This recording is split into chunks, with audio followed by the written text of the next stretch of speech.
Hello student, welcome to Study Plan. आज हम बात करने वाले हैं क्लास 10th मैथमेटिक्स के मॉडल पेपर की, जो कि वर्ष 2022 से 23 के बोर्ड एग्ज़ाम के लिए बेहद ही इम्पोर्टेंट साबित होने वाला है। तो चलिए हम सॉल्व करने वाले हैं जो हमारा पिछले वर्ष जो 2022 था उसका जो मॉडल पेपर है उसको, और पेपर जो हमारा पिछले 2022 का पेपर था उसका कोड है 822 AZ। और इसका जो पहला क्वेश्चन है वो है सही विकल्प चुनकर अपनी उत्तर पुस्तिका में लिखिए।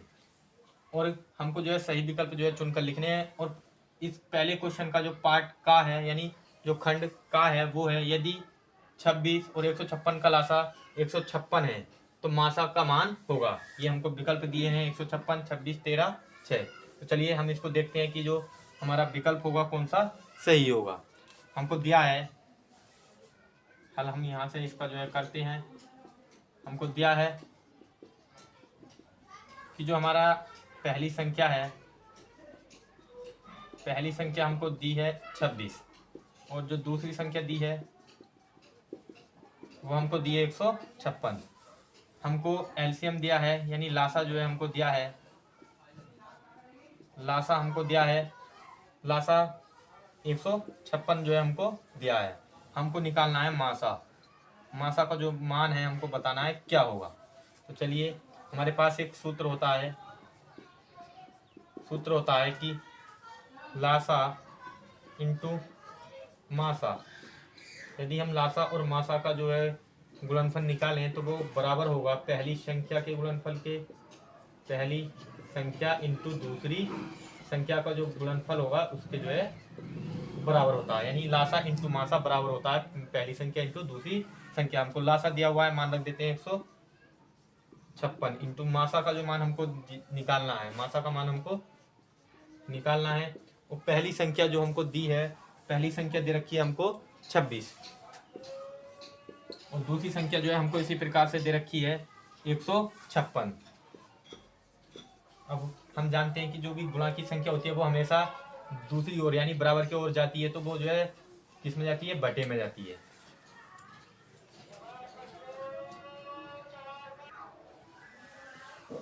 जो हमारी ये संख्या है 156 ये कहाँ जाएगी, बटे में। तो चलिए इसको हम जब बटे में पहुँचाएंगे तो यहाँ पर 156 से जो है 156 कट जाएगा और हमारे पास यहाँ पर बचेगा मासा इज इक्वल टू 26 इंटू 156 यानी 26 गुणा 156 अपोन में क्या आएगा 156। और यहाँ पर 156 से ये 156 जो है एक बार जो है भाग हो जाएगा। मासा जो है हमारे पास बचेगा वो बचेगा 26। तो हमारा जो ऑप्शन होगा वो ऑप्शन होगा सेकेंड। जो क्वेश्चन नंबर पहले का कहा था उसका जो हमारा ऑप्शन हो जाएगा वो हो जाएगा 26। तो चलिए अब हम देखते हैं क्वेश्चन नंबर 2 को। चलिए मैं क्वेश्चन नंबर 2 को जो है नोट कर लेता हूँ। तो चलिए मैंने जो है पार्ट 1 का जो क्वेश्चन नंबर 1 का जो पार्ट 2 है उसको जो है नोट कर लिया है। और क्वेश्चन है द्विघात समीकरण 2x² माइनस 4x प्लस 1 बराबर 0 के मूल हैं। हमको जो द्विघात समीकरण है वो द्विघात समीकरण दे रखा है 2x² माइनस 4x प्लस 1 बराबर 0। इसको इसके जो है हमको ज्ञात बताने हैं मूल की। जो मूल होंगे वो किस प्रकार के होंगे, वास्तविक होंगे या फिर वास्तविक और भिन्न होंगे, वास्तविक नहीं होंगे या फिर वास्तविक और बराबर होंगे। तो चलिए इसको जो है हम सोल्व करते हैं। हमको समीकरण जो दिया है, समीकरण दिया है, समीकरण हमारे पास है 2x² माइनस 4x प्लस 1 बराबर 0। अब हम लिखेंगे यहाँ पर मानक समीकरण। मानक समीकरण जो हमारा होता है वो होता है ax² plus bx plus c बराबर 0 से हम क्या करेंगे, इस समीकरण की तुलना करेंगे। तुलना करने पर ए जो ये हमारा समीकरण है इसकी तुलना हम मानक समीकरण से करेंगे तो ए की जगह यहाँ पर हमारा जो मान प्राप्त होगा हमको 2 होगा और बी की जगह यहाँ पर ये प्लस बी है और इस समीकरण में दिया है माइनस, तो हमारे पास जो बी का मान आएगा वो -4 आएगा और इसी प्रकार सी का जो मान आएगा वो होगा 1। तो अब हमारे पास एक जो मूलों की प्रकृति होती है, मूलों की प्रकृति बताने का सूत्र होता है, मूलों की प्रकृति के लिए हमारे पास सूत्र होता है b² माइनस 4ac बराबर, अगर 0 के है बी स्क्वायर माइनस 4ac का जो मान है वो 0 के बराबर है, तो 2 बराबर और वास्तविक मूल होंगे।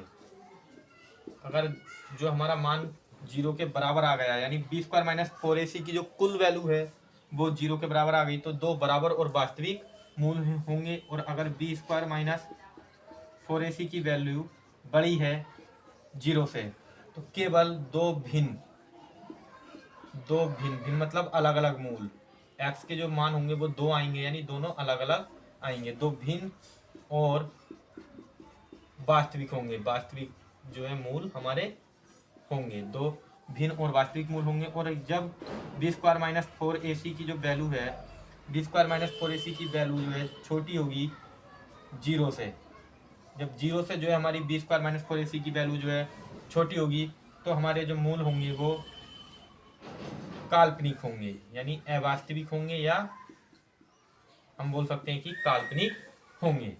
वास्तविक नहीं होंगे, या काल्पनिक होंगे, या अवास्तविक होंगे। तो चलिए अब हम निकालते हैं बी स्क्वायर माइनस 4ac की वैल्यू जो है हम यहाँ निकाल लेते हैं।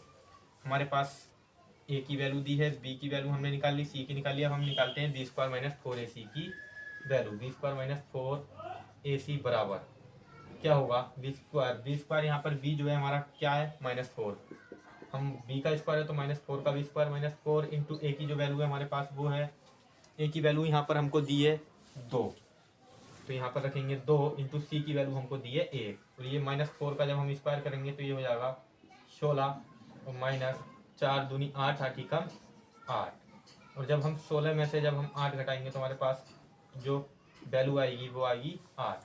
तो यहाँ पर जो बी स्क्वायर माइनस 4ac की जो वैल्यू आई है हमारे पास वो आई है 8, जो कि हमारे पास जो 8 है, यानी 8 क्या है, बड़ा है किससे, 0 से, यानी बी स्क्वायर माइनस 4ac जो है का मान बड़ा है 0 से।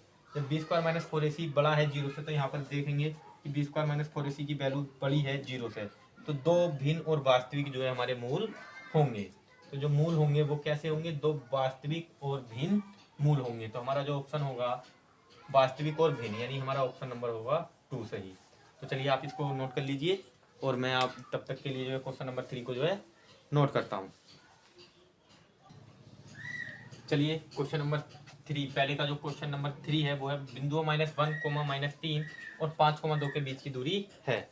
हमको दो बिंदु दे रखे हैं और उन दोनों बिंदुओं के बीच की हमको क्या निकालनी है, दूरी निकालनी है। तो चलिए दो बिंदु हमको क्या क्या दे रखे हैं, इसको हम मान लेते हैं पॉइंट ए, यानी ये पॉइंट मान लेते हैं हम ए, ये कोई बिंदु है ए, और इसके निर्देशांक हमको दिए हैं -1, -3, और एक हमारे पास दूसरा बिंदु है बी, इस पॉइंट को हम मान लेते हैं बी, और इनके जो बीच की ये दूरी है इसको हमें निकालना है, और बी हमारे निर्देशांक जो है बी के वो है 5,2। ये जो हमारा होता है पहला x1, ये y1, ये x2 और ये y2 निर्देशांक होता है। अब दो बिंदुओं के जो बीच की दूरी होती है, दो बिंदुओं के बीच की दूरी का सूत्र, यानी ये जो बिंदुओं के बीच की दूरी है इसको दूरी को यानी ए बी हम कह सकते हैं, और ए बी बराबर सूत्र हमारा होता है x1 minus x2 minus x1 का whole square plus y2 minus y1 का होल स्क्वायर। ये हमारा दो बिंदुओं के बीच की दूरी का जो है सूत्र होता है। तो हम यहाँ पर मान रख देंगे ए बी बराबर अंडर रूट, हमारे पास जो x2 की वैल्यू है यानी x2 5 माइनस x1, यानी हमारे x1 जो है -1 है, और माइनस माइनस मिलके हो जाएगा +1 का होल स्क्वायर, प्लस ये वाला प्लस हमारा ऐसे ही, और y2 हमारे पास है 2 माइनस y1 की जो वैल्यू है -1, और माइनस माइनस हो जाएगा +1 का स्क्वायर। अब ये ए बी जो है हमारे पास ये हो जाएगा अंडर रूट में, ये 5 और 1 हो गया 6, यानी चलो मैं एक बार और लिख देता हूँ, यानी 6 का स्क्वायर प्लस ये हो जाएगा 3 का स्क्वायर, और ए बी बराबर होगा 6 का वर्ग 36 अंडर रूट 36 प्लस 3 का वर्ग 9। हमारे पास यहाँ पर मैंने मान जो है यानी y2 का मान 2 माइनस y1 का मान हो जाएगा 1, y1 का मान हमारे पास 3 था, सॉरी यहाँ पर y1 का मान जो है हमारे पास 3 है, तो ये माइनस माइनस प्लस का 3 हो जाएगा, और यहाँ पर 2 और 3 5 होगा, और 5 का वर्ग होगा 25। यहाँ पर हमारा 5 का वर्ग 25, और जो हमारे दो बिंदु के बीच की दूरी आएगी वो होगी 35, सॉरी 36 और 25 मिला के हो जाएगा 61। यहाँ पर जो हमारा ऑप्शन होगा वो ऑप्शन नंबर 1 करेक्ट होगा। तो चलिए आप इसको नोट कर लीजिए जल्दी से। चलिए अब जो पहले का क्वेश्चन पार्ट घा है वो है, त्रिज्या आर के लिए एक वृत्त के कोण थीटा वाले त्रिज्या खंड के संगत चाप की लंबाई होगी। हमको जो एक वृत्त है जिसकी त्रिज्या आर है उसके लिए थीटा कोण वाले त्रिज्या खंड के संगत चाप की लंबाई जो है बतानी है। हमारे पास एक वृत्त है और जिसकी त्रिज्या है आर, ये जो है केंद्र है वृत्त का ओ मान लेते हैं हम, और इसकी जो त्रिज्या दे रखी है हमको आर दे रखी है।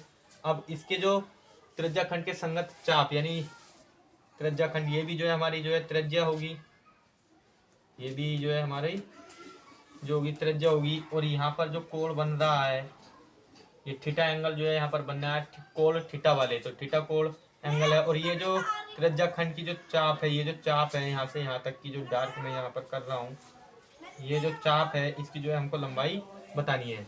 तो ये जो चाप है ये किस पर है, वृत्त की परिधि पर। तो हमको जो सूत्र होगा, और पूरी वृत्त की परिधि कितनी होती है, 360 डिग्री कोण बनाती है, यानी पूरी वृत्त की परिधि 360 डिग्री, और 360 में से ये कोण है हमारे पास थीटा। कितना कोण है, थीटा कोण है। कितने में से है, पूरे जो कोण की डिग्री होती है, परिधि की डिग्री होती है वो होती है 360 डिग्री। और किस पर हम बात कर रहे हैं, वृत्त की परिधि पर, 2 पाई आर। यहाँ पर theta upon 360 into 2 pi r जो है हमारे जो चाप की लंबाई होगी वो हो जाएगी। चाप की लंबाई होगी theta upon 360 into 2 pi r. Option number 3 जो है हमारा करेक्ट आंसर होगा। चलिए अब क्वेश्चन नंबर जो है हम 4 की ओर चलते हैं। चलिए अब ये जो क्वेश्चन है पहले का अड़ा, दो समरूप त्रिभुज हैं और दो समरूप त्रिभुजों की जो भुजाओं का अनुपात है वो हमको दिया हुआ है 9:16 है। इन त्रिभुजों के क्षेत्रफलों का अनुपात बताइए क्या होगा। यानी जब हमारे पास दो त्रिभुज है, मान लेते हैं हमारे पास एक त्रिभुज है ए बी सी और एक हमारे पास त्रिभुज है पी क्यू आर। ये दोनों त्रिभुज क्या है, एक दूसरे के समरूप है। यानी पहले हमको दिया है कि दो समरूप त्रिभुजों की भुजाओं का अनुपात 9:16 है। इनकी भुजाएं हैं ए बी और पी क्यू, यानी ये इनका अनुपात दे रखा है हमको 9:16। यहाँ पर हमको दिया है कि A B upon P Q यानी संगत भुजाओं का अनुपात। संगत मतलब यहाँ की ये ए बी है तो इसकी भी यही वाली भुजा यानी पी क्यू, इसका अनुपात दे रखा है हमको 9:16।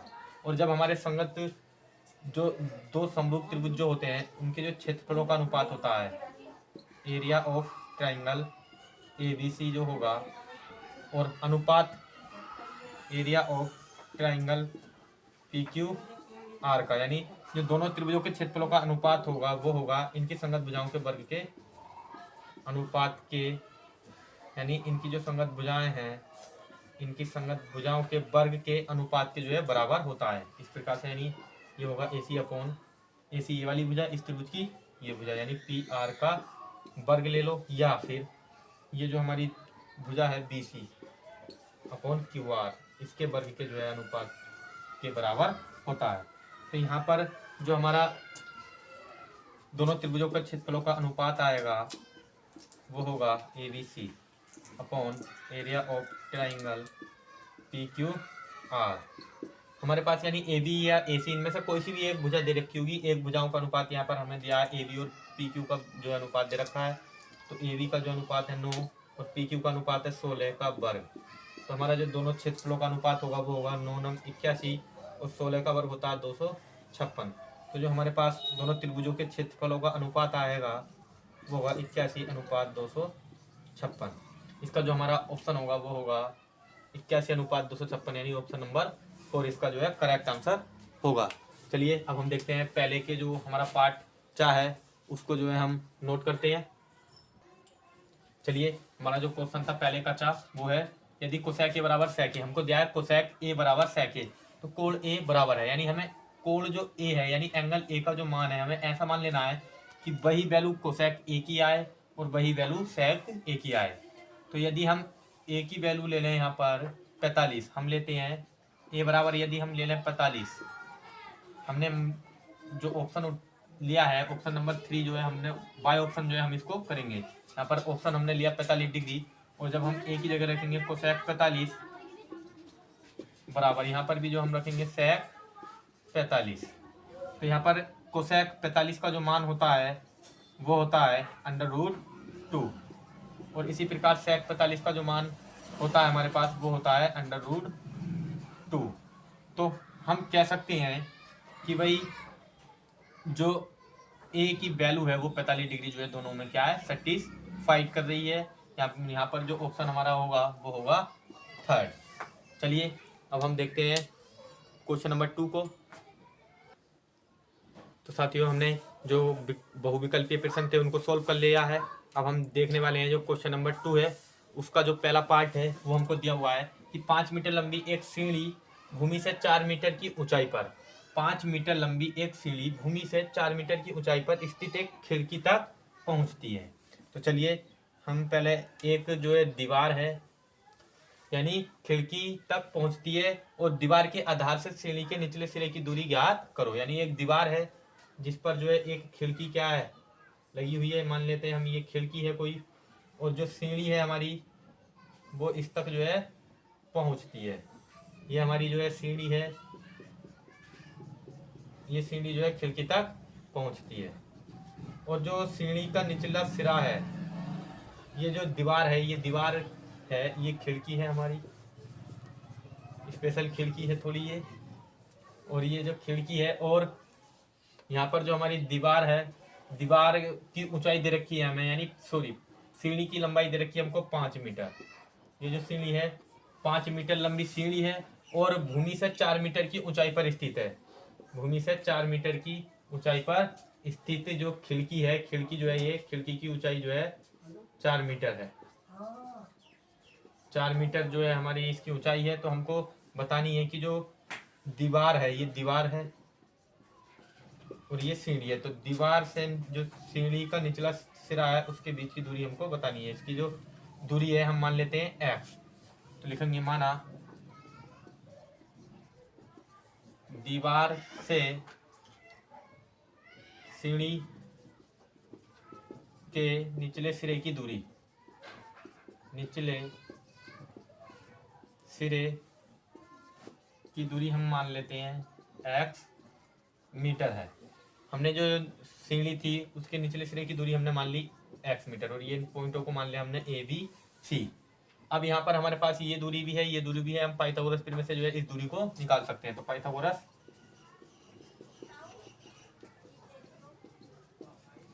प्रमेय से क्या होगा, पाइथागोरस प्रमेय होता है कि कर्ण का स्क्वायर, यानी कर्ण है हमारे पास ए बी का स्क्वायर बराबर होता है लंब के स्क्वायर के, लंब हमारे पास है ए सी, प्लस आधार का स्क्वायर यानी बी सी का जो है स्क्वायर के। ए बी का जो वर्ग होगा वो A C square plus B C square के बराबर होता है। ये पाइथागोरस प्रमेय होती है, क्योंकि यहाँ पर जो 90 डिग्री जो एंगल बनना है वो सी है। जब किसी भी त्रिभुज में एक कोण 90 डिग्री का होता है तब हम पाइथागोरस प्रमेय लगा सकते हैं। कर्ण यानी हमें 5 दे रखा है, ए बी का जो मान है 5 स्क्वायर, और ए सी का जो मान दे रखा है वो हमको दे रखा है 4 का स्क्वायर, प्लस बी सी जो है हमको निकालना है। बी सी हमारे पास हमने माना है एक्स, और एक्स का स्क्वायर। 5 का वर्ग यहाँ पर हम देखेंगे तो 25, और 4 का वर्ग होगा 16 प्लस एक्स का स्क्वायर। 16 को हम इधर लेके आएंगे, ये हो जाएगा 25 माइनस के 16 बराबर एक्स स्क्वायर। 25 में से जब हम 16 घटाएंगे तो हमारे पास बचेगा 9, और बराबर एक्स स्क्वायर। हम इसको जो है पलट के भी लिख सकते हैं, यानी एक्स स्क्वायर बराबर 9, या हम इसको ऐसे लिख सकते हैं एक्स स्क्वायर बराबर 9। अब ये जो स्क्वायर होता है, जब हम इसको बराबर के उधर पहुंचाते हैं दूसरे साइड में, तो ये हमारा जो संख्या होती है दूसरी उस पर बन के जाता है रूट। तो जब अब ये हो गया हमारे पास √9, और अंडर रूट का मतलब होता है किसी भी संख्या का वर्गमूल। तो यहाँ पर 9 है, 9 का वर्गमूल होता है 3, और यहाँ पर जो x की वैल्यू होगी वो होगी ±3। तो यहाँ पर जो दूरी होती है वो ऋणात्मक तो होती नहीं है, तो यहाँ पर हम किसका मान लेंगे, धनात्मक दूरी। और दूरी जो धनात्मक होगी यानी x की जो सीढ़ी की जो दूरी होगी दीवार से वो होगी 3 मीटर, जो कि इसका आंसर होगा। चलिए अब हम देखेंगे क्वेश्चन नंबर दूसरे का जो पार्ट 2 है। अब जो हमारा क्वेश्चन है दूसरे का खा, यानी अगला जो पार्ट है हमारा दूसरे का खा, वो है कि निम्नलिखित समीकरणों के युग्म को हल करो। हमको दो समीकरण दिए गए हैं। पहला समीकरण है x प्लस 2y बराबर 19 और दूसरा समीकरण है माइनस एक्स प्लस 2y बराबर 1। हमें जो है इस समीकरणों को जो है हल करना है, यानी हल करने का मतलब है कि x और y के हमके जो है मान निकालने होंगे। तो चलिए यहाँ पर हमको दिया है कि भाई यदि हम देखें कि ये x प्लस का ये माइनस का, यदि हम इन दोनों को जोड़ देंगे तो ये x से x जो है कट जाएगा। तो हम यहाँ पर लिखेंगे विलोपन विधि से हम जो है इसको हल कर रहे हैं जोड़ने पर। और यहाँ पर ये जब हम इसको जोड़ेंगे x में से x गया 0, यानी हम कह सकते हैं कि x से x कट जाएगा। और यहाँ पर हम इन दोनों को जोड़ेंगे 2y और 2y हो जाएगा हमारे पास 4y और 19 और 1 हमारे पास होगा 20। और ये 4 कहाँ जाएगा 20 के डिवाइड में जाएगा, यानी बटे में जाएगा। और 4 से जब हम इसको भाग देंगे तो ये 5 बार जो है कट जाएगा और y का जो मान आएगा हमारे पास वो होगा 5। अब y का मान हम रखेंगे समीकरण 1 में। y का मान इक्वेशन जो हमारा फर्स्ट है उसमें रखेंगे। y का मान समीकरण 1 में रखने पर, जब हम y का मान समीकरण 1 में रखेंगे, या आप दो में भी जो है y का मान रख सकते हैं, तब भी आपको x की जो वैल्यू होगी वो सेम ही प्राप्त होगी। तो यहाँ पर हमारे पास x प्लस 2y बराबर 19 ये था हमारे पास समीकरण 1। इसको हम समीकरण 1 बोल रहे हैं, इसको समीकरण 2। तो x की वैल्यू निकालनी है प्लस 2 इंटू वाई की जो हमें वैल्यू रखनी है वो है 5 और 19 और x बराबर 19 ऐसे ही ये हो जाएगा 2 पंजे 10। 10 को हम उधर लेके जाएंगे तो ये माइनस में जाएगा और x बराबर जो 19 में से 10 गया तो हमारे पास आएगा आंसर 9। और जो हमारा समीकरणों का हल होगा, हल हमारे पास होगा, पहले हम लिखते हैं x की वैल्यू, तो हमारे पास x की वैल्यू 9 और y की वैल्यू है 5। तो समीकरणों का जो हल होगा वो होगा 9,5। चलिए अब देखते हैं क्वेश्चन नंबर जो दूसरे का पार्ट 3 है उसको। चलिए जो दूसरे का पार्ट गा है वो है कि एक लंबवृत्तीय बेलन की त्रिज्या 7 सेंटीमीटर तथा ऊर्ध्वाधर ऊंचाई 8 सेंटीमीटर है। बेलन का वक्रपृष्ठ ज्ञात कीजिए। एक बेलन है हमारे पास, ये एक बेलन है। इस बेलन की जो हमको ऊर्ध्वाधर ऊंचाई दे रखी है वो दे रखी है 8 सेंटीमीटर और यहाँ पर जो बेलन की त्रिज्या दी है वो हमको दी है 7 सेंटीमीटर। ये इसकी त्रिज्या है 7 सेंटीमीटर जो है हमको बेलन की त्रिज्या दी है। हम लिखेंगे कि r बराबर हमको दिया है हमको, पहले लिखते हैं दिया है r, जो त्रिज्या दे रखी है वो हमको दे रखी है 7 सेंटीमीटर और जो हमको ऊंचाई दे रखी है h, बेलन की ऊंचाई दे रखी है हमको 8 सेंटीमीटर। हमको बेलन का निकालना है वक्रपृष्ठ, तो बेलन का वक्रपृष्ठ जो होता है वो होता है 2 पाई आर एच। बेलन के वक्रपृष्ठ का सूत्र होता है 2 pi R H. 2 into pi का मान हम रखेंगे 22/7, पाई का मान होता है 22/7 इंटू आर। आर की जो वैल्यू हमको दे रखी है 7 इंटू एच, ऊंचाई दे रखी है हमको 8। यहाँ पर 7 से जो है 7 कैंसिल आउट हो जाएगा और 2 अट्ठे जो है हमको प्राप्त होगा 16 और इंटू 22। और जब हम 16 की गुणा 22 से करेंगे तो 16 दूनी 32 और 16 दूनी 32 और 3 हासिल जो है हमारा लगेगा यहाँ पर 32 और 3 हो जाएगा 35। तो जो हमारा आंसर होगा वो वक्रपृष्ठ होगा बेलन का वो होगा 352 सेमी स्क्वायर, क्योंकि जो हम किसी भी चीज़ का क्षेत्रफल निकालते हैं तो उसका जो मात्रक होता है वर्ग मीटर या वर्ग सेंटीमीटर में ही आता है। चलिए अब हम देखते हैं जो क्वेश्चन नंबर 2 है उसके पार्ट गा को। चलिए अब जो हमारा क्वेश्चन है वो है दूसरे का घा, यानी दूसरा जो क्वेश्चन है उसका पार्ट लास्ट पार्ट है ये। तो कोस 46 माइनस साइन 44 का मान ज्ञात करो। हमको कोस 46 और साइन 44 का मान ज्ञात करना है। जब भी हमारे पास ऐसा क्वेश्चन आए तो हमको क्या करना होगा, जो भी हमको संख्याएं दी हैं उनमें से किसी भी एक संख्या को जो है हमको कन्वर्ट कर लेना होगा, यानी हमको जो है तोड़ लेना होगा 90 माइनस थीटा में। तो चलिए हम इसको तोड़ लेते हैं या इसको, किसी को भी आप जिसको चाहें उसको तोड़ सकते हैं। मैं ये फिलहाल इसको तोड़ रहा हूँ। तो यहाँ पर हम लिखेंगे कि कोस 90 माइनस 44। यदि हम ये हमारे पास कोस तो ऐसी ही है और 46 को हमने लिख लिया 90 माइनस 44 लिख सकते हैं। 90 में से 44 जाएगा तो हमारे पास बचेगा 46, यानी कोस 90 माइनस 44 जो है हमारे पास क्या बन जाएगा ये फिर भी, यानी कोस 46 ही रहेगा। यानी हम देखें तो 90 में से 44 हमने घटाया 90 डिग्री में से, तो यानी ये 46 डिग्री ही है। और इसको हम क्या लिख सकते हैं माइनस के, ये हमारा साइन 44 ऐसे ही। और ये होता है हमारे पास एक सूत्र होता है कोस, ये सूत्र है कोस 90 माइनस थीटा होता है हमारे पास साइन थीटा, और साइन 90 माइनस थीटा जो होता है हमारे पास वो होता है कोस थीटा। तो हमारे पास जो ये सूत्र है, इस सूत्र का हम प्रयोग करेंगे यहाँ पर। कोस 90 माइनस थीटा हो जाएगा साइन थीटा, साइन थीटा यानी साइन 44, और हमारे पास ये पहले से ये माइनस के साइन 44, और साइन 44 ये प्लस का ये माइनस का जो हमारे पास ये कट जाएगा, और यहाँ पर जो हमारा मान आएगा वो होगा 0। तो हमारे पास जो ये क्वेश्चन था कोस 46 माइनस साइन 44, इसकी जो वैल्यू आई हमारे पास वो आई 0। चलिए अब हम देखते हैं क्वेश्चन नंबर 3 को।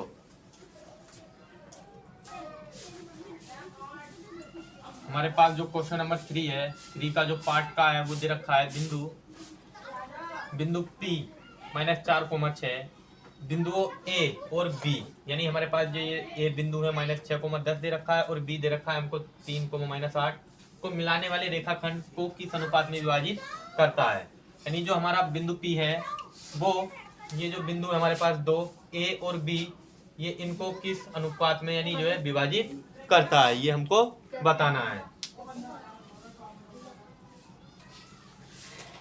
तो हमारे पास जो ये मैं बना लेता हूँ, ये हमारे पास एक रेखाखंड है AB।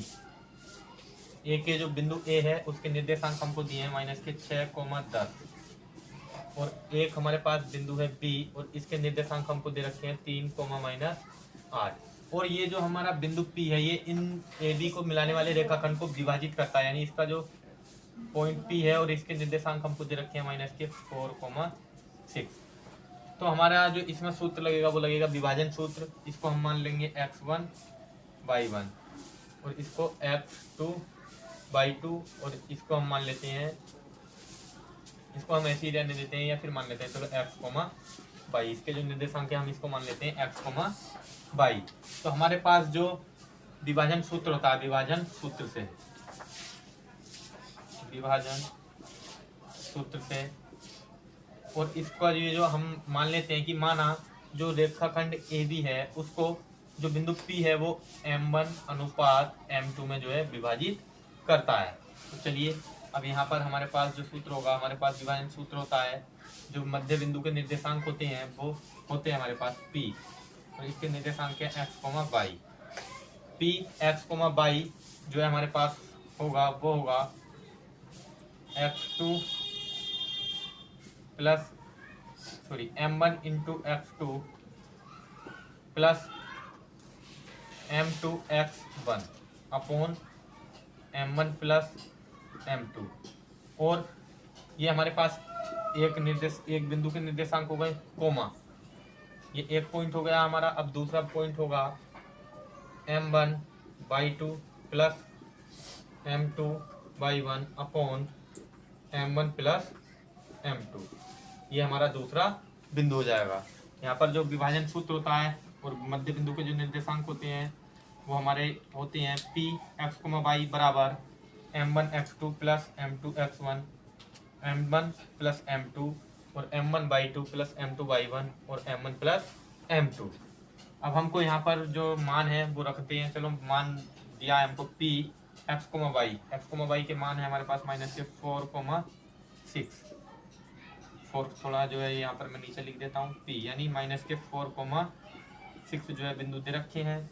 और हमारे पास ये जो M1 है, M1 जो है हमारा M1 का मान कुछ नहीं है, ऐसे ही लिखेंगे, और x2 का मान हमें को दिया है, x2 का मान हम रखेंगे यहाँ पर 3 इंटू में 3 प्लस M2 का मान हमको दिया नहीं है तो M2 ऐसे ही, और x1 का मान हमको दिया है, x1 है हमारे पास ये x1/1 है, x1 का मान है माइनस के 6 upon M1 plus M2 coma, यहाँ पर भी हम जो है इसका जो है मान रखेंगे, M1 ऐसे ही रहेगा, और बाई2 की जो वैल्यू दे रखी है वो हमको दे रखी है माइनस के 8 प्लस M2 हमारे पास जो है M2 की वैल्यू जो है हमको नहीं दी है, इंटू बाई1 की जो वैल्यू हमको दे रखी है वो है हमारे पास 10 into 10 upon M1 plus M2 जो है हमारा ये दूसरा बिंदु हो गया। अब यहाँ पर जो -4 है वो इसके बराबर होगा, यानी पहले पॉइंट जो है पहले पॉइंट के बराबर होगा, और जो यहाँ पर ये 2 पॉइंट और ये भी 2 पॉइंट, तो पहला पॉइंट पहले पॉइंट के बराबर हो जाएगा और दूसरा पॉइंट दूसरे पॉइंट के बराबर हो जाएगा। तो हमें यहाँ पर एक पॉइंट ले लेते हैं, ये जो हमारा पहला पॉइंट है, ये जो M1 इंटू 3 प्लस, यहाँ पर गुणा कर देते हैं हाथों हाथ, ये हो जाएगा 3m1 प्लस माइनस माइनस, यानी प्लस और माइनस की गुणा करेंगे तो ये हो जाएगा माइनस का 6m2 अपॉन के m1 प्लस m2, और ये बराबर होगा किसके, पहला बिंदु है, पहले बिंदु के बराबर होगा माइनस के 4 के। अब इसके बेटे में एक मानेंगे और तिरछी गुणा करेंगे तो ये हो जाएगा 3m1 माइनस के 6m2 बराबर माइनस के 4m1 और माइनस प्लस माइनस के 4m2। अब यहाँ से जो हमारे पास ये 3m1 एक तरफ कर लेते हैं और m2 को एक तरफ, यहाँ पर m1 को हम उधर इधर को लेकर आएंगे तो ये माइनस का है, इधर लेकर आएंगे प्लस में आएगा 4m1 बराबर यहाँ पर हमारे पास है 4m2, और इस माइनस के 6m2 को हम उधर लेकर जाएंगे तो ये हो जाएगा प्लस का 6m2। अब ये हमारे पास 3m1 और 4m1 हो जाएगा 7m1, और ये हमारे पास हो जाएगा 4m2 और 6m2 हो जाएगा हमारे पास 10m2। यहाँ पर ये माइनस का 4m2 था, यहाँ पर 4m2 जो था ये माइनस का था, तो हमारे पास यहाँ पर ये 4m2 माइनस का है, और यहाँ पर 6m2 में से जब हम 4m2 को घटाएंगे तो यहाँ पर बचेगा 2m2, और हाँ यहाँ पर जो हमारा m1 और ये m2 इसके बटे में आएगा, और इसी प्रकार ये 7 जो है इसके बटे में चला जाएगा, तो हमारे पास जो m1 और m2 का अनुपात आएगा वो हमारा अनुपात आएगा 2:7। अतः हम कह सकते हैं कि भाई जो बिंदु P है वो रेखाखंड AB को 2:7 के अनुपात में विभाजित करता है। चलिए अब हम देखते हैं इसका जो क्वेश्चन नंबर 3 का पार्ट खा है, यानी सेकंड पार्ट। चलिए अब जो हमारा क्वेश्चन है वो है क्वेश्चन नंबर 3 का खा, बारंबारता बंटन का बहुलक ज्ञात करो। हमको बारंबारता बंटन दे रखा है और इसका जो है बहुलक ज्ञात करना है। वर्ग अंतराल हमको दे रखा है 10 से 25, 25 से 40, 40 से 55, 55 से 70, 70 से 85 और 85 से 100, और इसकी जो बारंबारता हमको दी है वो है 2, 3, 7, 9, 5 और 4। हमको इसका जो क्या निकालना है, बहुलक निकालना है। तो चलिए सबसे पहले हमको लिखना होगा इसको।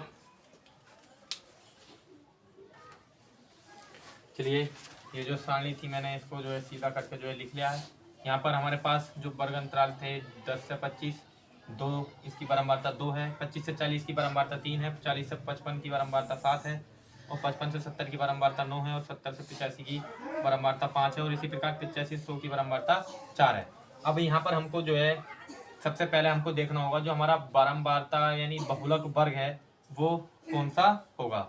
यहाँ पर जो भी हमारी बारंबारता सबसे ज्यादा हो, यहाँ पर बारंबारता सबसे ज्यादा जो मान है वो क्या है, बारंबारता में 9, और यही जो है हमारा क्या होगा, बहुलक वर्ग होगा। ये हमारा बहुलक वर्ग होगा, और ये F1 जो है, ये जो कॉलम है हमारा यहाँ पर जो 9 है, ये होगा मान हमारा F1। इसको जो मानेंगे F1, और इससे जस्ट ऊपर का होता है F0, ये हमारा F0 का मान होगा, और ये नीचे का F1, और जो F1 के नीचे होता है उसको मानते हैं हम F2। यहाँ पर F1 जो हमने किस प्रकार से लिया, यानी जो भी हमारी सबसे ज्यादा बारंबारता होगी, बहुलक निकालते समय हमको यही देखना होगा कि जो हमारी बारंबारता है वो सबसे ज्यादा किसकी है। यहाँ पर बारंबारता 9 है, और जो कि F1 को, इसको क्या मानेंगे हम F1, और F1 से ऊपर जो जस्ट मान होगा वो होता है F0, और F1 से हमेशा नीचे जो होता है F2। और ये जो हमारा जो बहुलक वर्ग होता है, यानी उसमें जो वर्ग अंतराल होता है उसमें जो कम वैल्यू, कम वाला जो मान होता है वो होता है L। यहाँ पर ये जो हमारा मान होगा, ये 55 जो मान है वो L का होगा, और जो इनका सब जो हमारा वर्ग अंतर होता है, वर्गों का जो अंतर होता है वो होता है हमारा H। तो अंतर कितने कितने का है, 10 से 25 यानी 15 का जो है हमारा डिफरेंस है, तो ये हमारा H का मान होगा। चलिए हम लिखते हैं, यानी हमें उनको दिया है कि निम्न सीमा हमने निकाली है अभी। निम्न सीमा जो है हमारा होता है L, और L बराबर हमको हमारा जो आया है वो हमको प्राप्त हुआ है 55, और F1 जो बहुलक वर्ग की जो बारंबारता है इसको बोलते हैं हम F1 बराबर जो हमारा मान आया वो 9, और F0 जो हमको प्राप्त हुआ है, F0 हमारा प्राप्त हुआ 7, और F2 का जो मान है वो हमारे पास है 5। तो बहुलक का जो है हम सूत्र, और H जो है सबका अंतर, सार्वांतर जो है यहाँ पर सबका जो अंतर है एच बराबर हमारे पास है 15। इन सब में जो है 15 का जो है अंतर है। तो चलिए अब हमारे पास एल बराबर होगा, बहुलक बराबर होगा एल प्लस, सूत्र होता है बहुलक का, सूत्र होता है एल प्लस F1 माइनस के F0 अपॉन के 2F1 माइनस के F0 और माइनस के F2 और इसकी गुणा इंटू एच, यानी 2F1 minus F0 minus F2। यहाँ पर अब जो हमारा L यानी L की जो वैल्यू है हमारे पास, L है हमारे पास 55 प्लस F1 की वैल्यू, F1 की जो वैल्यू आई हमारी वो आई 9, F1 की वैल्यू यहाँ पर रखेंगे 9 माइनस F0 की जो वैल्यू आई वो आई हमारे पास 7 और अपॉन में 2 ऐसे ही। और F1 की वैल्यू हमारे पास है यहाँ पर 9 माइनस F0 की जो वैल्यू आई हमारे पास 7 और माइनस F2 की जो वैल्यू है वो है हमारे पास 5 और इंटू एच की वैल्यू है हमारे पास 15। अब यहाँ पर होगा 55 प्लस 9 में से 7 जब हम घटाएंगे तो यहाँ पर बचेगा 2 और बटे में 2 नीम 18 हो जाएगा, 18 में से और ये 5 और 7 यानी माइनस माइनस के जुड़ जाएंगे, यानी ये हो जाएगा 18 और ये माइनस माइनस के जुड़ जाएंगे यानी 12, 7 और 5 12 और इसके गुणा में है 15, गुणा 15 यानी यहाँ पर गुणा 15 होगा और ये हो जाएगा 55 प्लस 15 दूनी 30 यानी इसकी गुणा करेंगे तो ये हो जाएगा 30 बटे 18 में से जब हम 12 घटाएंगे तो यहाँ पर बचेगा 6 और 6 पंजे 30 और यहाँ पर जो हमारा बहुलक होगा वो 55 और 5 यानी 60 इसका जो है बहुलक होगा। यहाँ पर जो हमारा बहुलक होगा वो होगा 55 और 5, 55 प्लस 5 यानी कितना हो जाएगा, बहुलक 60 होगा।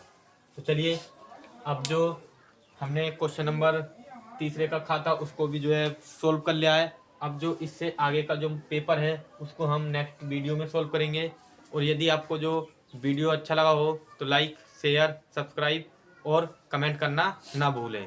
और यदि आपको किसी भी सब्जेक्ट से संबंधित जो मॉडल पेपर चाहिए तो आप कमेंट बॉक्स में जो है बता सकते हैं। Thanks for watching.